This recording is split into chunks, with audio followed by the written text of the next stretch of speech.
I am Suzanne LaGrande, and this is the Shaman's Notebook. Today, my guest is energy healer, coach, trauma resolution facilitator, and founder of True Nature Healing, Shelley Harrison. Welcome. Hey, Suzanne. Thanks for having me on your show. I'm wondering if you could tell us a little bit about what led you to become a healer in the first place. I love that question. I always get it. And then I always have to it's like rewind. Let me take you back to 30 years ago when once upon a time.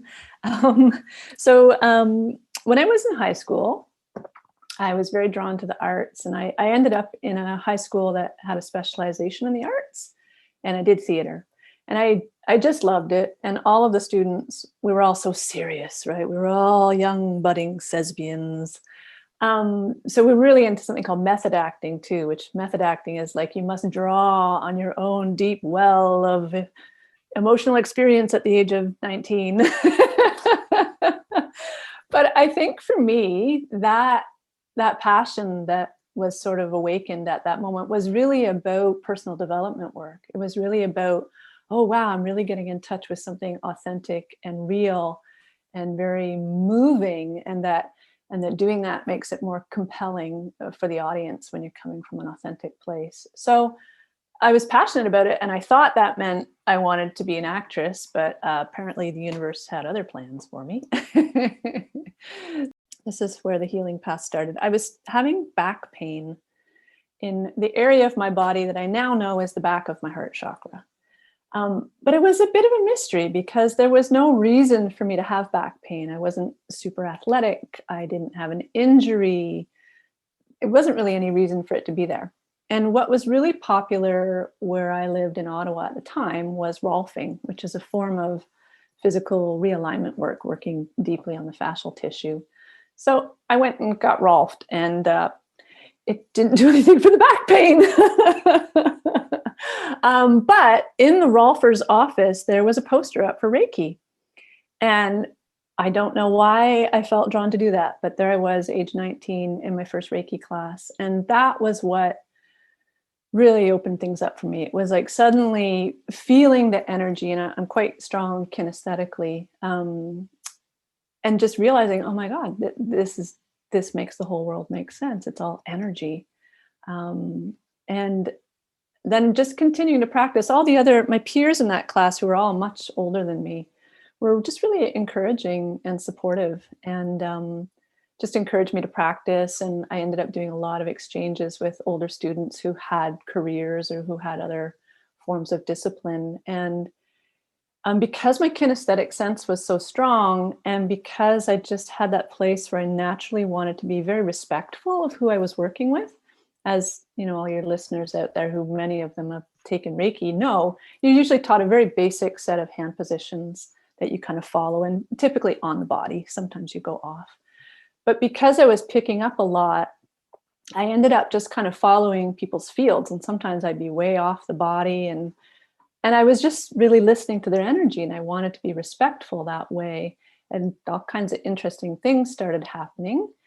But what also started to happen was I was also getting very ungrounded because I had no context. I didn't, I was listening and I was following, but I was also 19, hadn't done a lot of personal process work yet myself, and kind of didn't know where I was in the energy field. And so that's when people kept encouraging me to read Barbara Brennan's books. And this would have been, I graduated high school in 1991.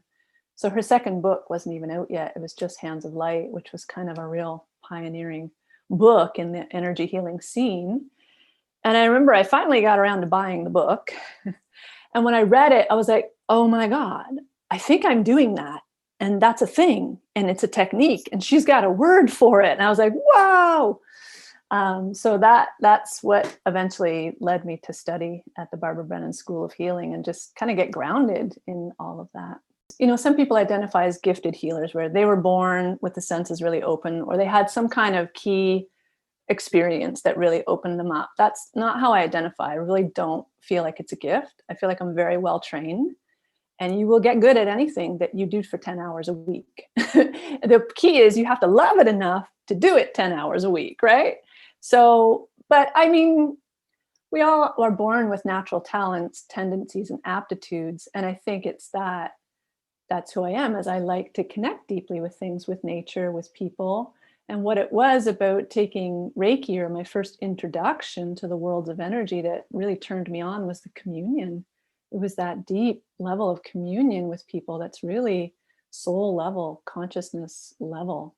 You also studied plant spirit medicine with Elliot Cowan. I'm wondering if you could talk a little bit about that.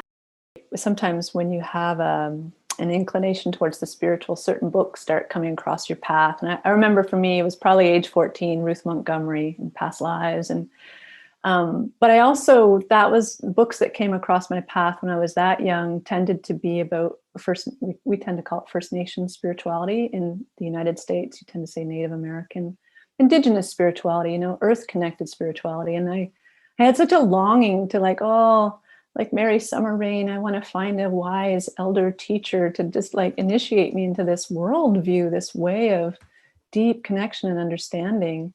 And so nature was always it for me too. I mean, I grew up running around in the fields, playing in my treehouse, and bless my parents for raising me in the country. Thank you. That was my connection. I feel like my plant spirit connections go back to my buddies I used to play with in the fields. Like, hey, Goldenrod, how's it going there? And I'm looking out the window at the Queen Anne's lace, and I played with them as kids, right? I used to pretend to make potions and lotions and crush berries, and it was just my play. But so I think going through the Barbara Brennan School of Healing was a little bit of awakening of a spiritual path. I don't know. I don't meditate. What is that? It was still nature connection for me. And I moved to the country to be closer to nature. And I started becoming a hobby herbalist, where it was what's edible? Oh, well, actually, it's medicinal too. And then it was the bodies of the plants. Oh, wait a minute. I want to harvest that plant in a respectful way. So maybe I should talk to it first and ask it, well, how much can I take? And is that okay? And are you in the mood? And what can I give you in exchange? So I was very interested in communion with the plants on an energetic level, just like communion with people. And I came across Elliot Cowan's book, Plant Spirit Medicine, and was able to study with him. And he is actually still my elder, and he still never fails to astound me with the simplicity of his wisdom.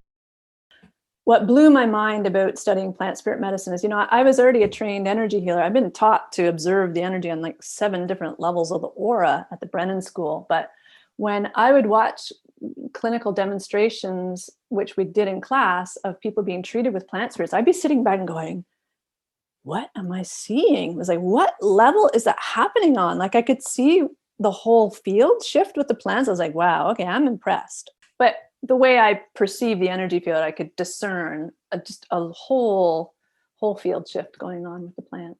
It's really interesting to me that this path also led you to being part of a spiritual community. How is it that having a spiritual community, how is that important and perhaps necessary to doing healing work, to have a community?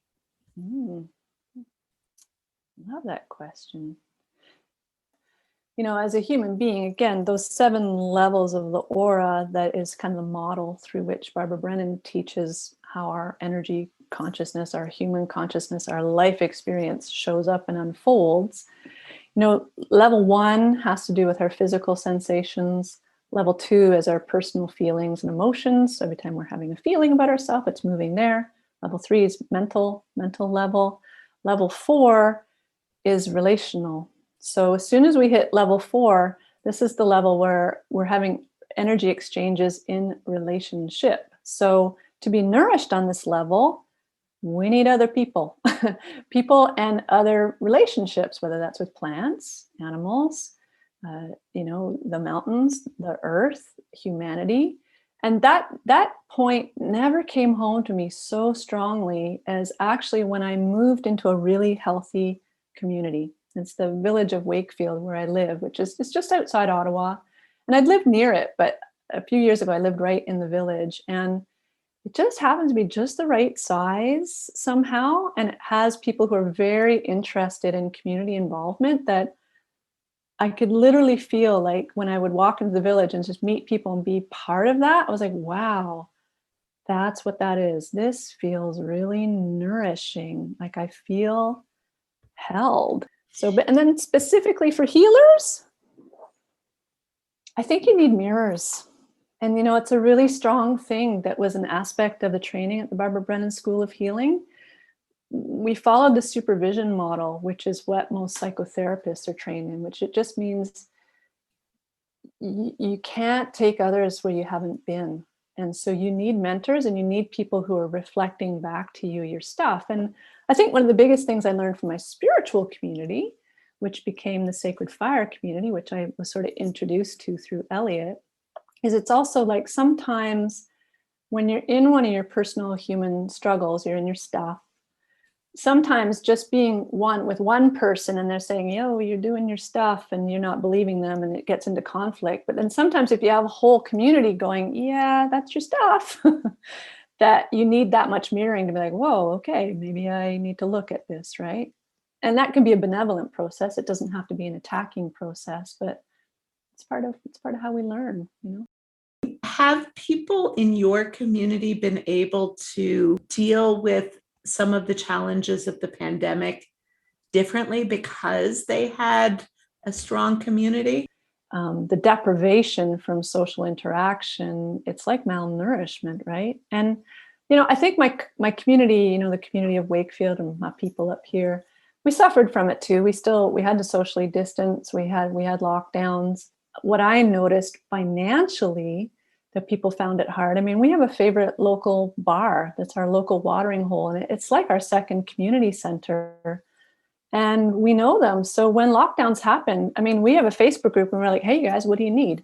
We raised $10,000 in 5 days for them because that's the kind of community we are. And if there's enough people that just give a little bit to be like, here, your rent's paid for however long you need, we'll keep you afloat. Like there was that kind of like trying to spread the resources around and trying to take care of each other, that it's harder for that to happen when the community is too big, right? That's why I say it needs to be a certain size where you have actual relationships with each other where there's the care and the knowing of one another that you will go that extra mile. You need the face, right? You need the relationship that moves your heart to be like, yeah, I'll find that $100 for you, And this is how it was when we used to live in healthy Indigenous communities, right? Is community gives you a place to offer your gifts and also to receive back from, right? So there's also this place where in my community, I feel like I know I can ask too. Like I know if I get into trouble, I have 12 different neighbors. I can say, hey, can you give me a lift to go pick up my car?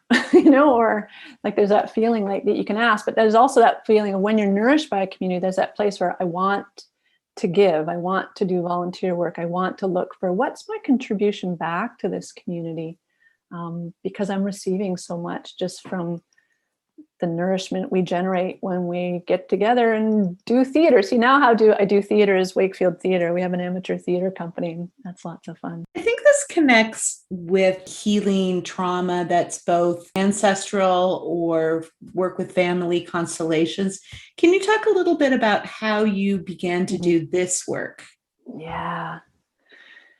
Trauma, it feels like it's becoming such a buzzword out there, but you know what? That's a good thing because it's so important. And it's kind of sort of really fundamental to who we are as humans, right? Trauma really is about how it's stored in the nervous system and the body. And because we work directly with the body and the nervous system in craniosacral therapy, one of Peter's books, I think, was at one of the seminars, and I picked it up. But, I also want to say, I feel like the universe led me into that work. I was in a relationship when I was in my kind of late 30s, and such a beautiful human being with such a good heart, but oh my goodness, that relationship was just nightmarish. And I didn't know until afterwards, until I started studying trauma, I didn't understand what I was seeing, which was this lovely human being had a severely traumatic childhood. And what was happening in our relationship was constant traumatic reenactment. This person had PTSD, but I didn't know that's what it was. And, when you can separate the reenactment and kind of, you'll say, the symptoms of that person's trauma from the human being, it doesn't mean you can't fix them. They need trauma therapy, but it certainly, it makes it depersonalizes what's happening, and it just makes it easier to understand it. So I want to say, bless that person, because I feel like he was on my path to move me into that. And I am so happy I studied somatic experiencing. I mean, as profound as my education was over 4 years at the Brennan School, when I started studying somatic experience, I feel like it was like this key that opened this door. Because not only then was I looking, I say looking, I'm not seeing with my eyes, but perceiving people's energy field. I was like, oh, I'm watching the nervous system. What's it doing? Okay. I just feel like I can help people so much more. And it's also moved it to this place where when I was just doing energy healing, I would talk a little bit, because we're trained at the Brennan School really to be, we're not trained as therapists, but we're trained with that awareness of like, look, if you're in someone's energy field, you're in their deepest life issues, you're going to need to be able to talk about that. You're not a therapist, but this is what you're working with. It means somatic experiencing means soma, body, experience it. It's done through what Peter calls the felt sense, just being able to feel sensation in your body, which is first level of the energy field. It's your etheric body.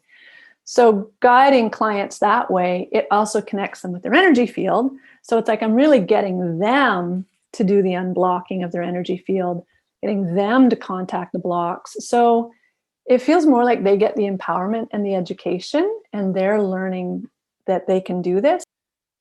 It's less like fixing and more like teaching and more like engaging them in the empowerment. And I like that. How is it that you get people to feel things that they have been probably spending a good portion of their life avoiding feeling? This is part of the art of somatic experiencing, right? Is knowing how to, what the nervous system needs, first of all, primary, it needs the right conditions to start to work on this stuff. So let me tell you, the client's nervous system will assess you, first of all, to see if you are safe. And if you haven't, you could say, done enough personal work yourself, or your own nervous system isn't calm enough for them to attune to, they won't do the work. It's not they're trying to be stubborn. It's just their system knows they're not safe enough. I know it's really scary for people to think about touching into those places again, but that's the beauty of the work that's been developed is, first of all, the conditions the nervous system needs is slowness. Trauma happens quickly, right? It's usually it's too much, too fast for the system to process. So we slow everything way down, and we touch in and we do little bits. And the other art of it is we go into where it's difficult, and people are usually already feeling it anyways. Usually the first place they go into when they feel the body is like, oh, that tense neck, oh, that aching shoulder, oh, that heaviness in my heart. That's the block right there. But we have to go into it and go away from it. So there is a lot of, I would call it, art to it, and very, what I discovered about, I feel like I'm quite good at the work, but that also comes from a lot of practice, but it's also from years of observing people's energy fields. I'm able to be like, oh, yeah, that's too much. Oh, okay. Oh, yeah, that's good, right? To being attuned with the client's very important, and just gauging how much they can do. Yeah. Do you see a lot of common themes in the different clients that you see with respect to trauma or collective trauma even? Most of the people I work with are really smart, professional women who may have probably a secret inclination towards spiritual practices that they're probably not talking about at work. A lot of them say they feel like they're the weird one. And I'm like, what are you talking about? This is normal stuff. But they're doing tarot on the side, or they've done Reiki, but they probably have a professional career. A lot of them would rather be healers, but they're trying to make that leap. But they're all people who've usually done some therapy. These are smart professional women. They're into personal development. They've done some therapy. They've explored that. They've done different things, and they've done a lot of learning, and they've done great work there, but it just hasn't gone deep enough, because you can't talk trauma out of the body because it lives in the body and the nervous system. So, and then the layer of the family constellations layer, which is the inherited family trauma, psychotherapists aren't trained in that. And there's all kinds of so interesting dynamics we see play out that live at that level, and you kind of miss a whole level of that. So common themes. They're all usually pretty stressed out because they're really competent overachievers who've taken on too much. And what happens is then that starts to jangle all the stuff underneath that hasn't been excavated yet, which is why everybody's very busy right now, because COVID did that brilliantly, right? So much fear in the air, and suddenly all the latent trauma that maybe you've been managing over top of for a really long time, and the stress levels go up, and now the symptoms, and your system has too much. There's too much load, and you're really feeling it, right? And so that's definitely a collective thing. What does healing look like? It looks a lot like all those wonderful case studies that you share in your podcast series. I think those are great, where you give examples of how someone goes from one place to another. And I have to say, I think that's why I'm addicted to my work, because it's so beautiful to witness someone unlayering this stuff and realizing that's not who they are. You know, Peter Levine himself, he relates it to like a hero's journey of reclaiming the empowerment and the who you really are out from underneath all this kind of stuff that gets packed in there. I mean, what is healing really for me? I think it's the courage to touch those places where the wounds or the blocks or the trauma, bound trauma in the energy is, and have the courage to touch it and learn and experience that something else can happen, that, you know, that can unfold and something different can happen. Things can feel different. It can be transformed. And then people's lives change. They start making different choices. I'm thinking of a client I just saw this morning who she's setting boundaries in her life for the first time, you know, because her trauma had taught her, I must be there for everybody. I must let people invade my boundary and take what they need and take all the time. And now she's like, you know, and she feels relief. Her low back pain's going away because she's not carrying everybody's load. She's just feeling more peace and more access to her creative potential, which is quite awesome because she's not draining herself with all these other interactions. And today on the Shaman's Notebook, my guest has been healer Shelley Harrison, who is the founder of True Nature Healing. If people want to know more about your work and perhaps connect to many of the programs you're doing, where can they go? Yeah, just visit my website. It's truenaturehealing.ca. Everything you need to know is right there. Shelley.harrison.healer is my Instagram handle. But just one last question. Is there a key that makes somebody able to release old trauma and move forward? Gentleness. Yeah, we're so hard on ourselves all the time. And it's just like, approach yourself gently. And I think, and you know, and that's what I help people do, right? Let's go. Okay, we're going to go to that place that you never want to revisit again, or that's scary, but we're going to be gentle. And guess what? Like, we can even be playful about it. It's like there's other things can happen, but we're going to be very respectful, very gentle. Thank you so much for being a guest today on the Shaman's Notebook. Thanks for having me, Suzanne. It's been a pleasure. My name is Suzanne LaGrande. Each week on the Shaman's Notebook, I bring you new perspectives on healing from energy healers, shamans, and artists who are transforming the world. If you enjoyed today's show, please subscribe and let us know what you think by leaving a comment. Thanks.